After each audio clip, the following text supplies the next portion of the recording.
जदि आपणक जातक सूर्य अशुभ थे केमती जानवे आपणकर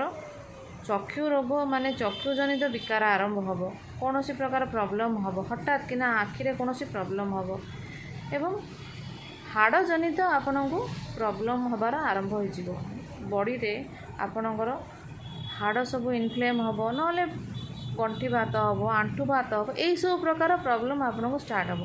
जदि एमती किसी प्रॉब्लम आसूचे आप डॉक्टर को देखा स्वाभाविक किंतु ता सहित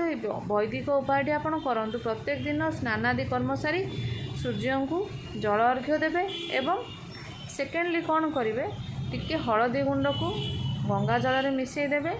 गोटे चिमटा हलदी गुंड को गंगा जल में मिसई देकी आपणकर कानर पछपटे उभय कानर पछपटे आपण ताकू टिके टिके लगेदेवे यह करने द्वारा सूर्यंकर अशुभत्व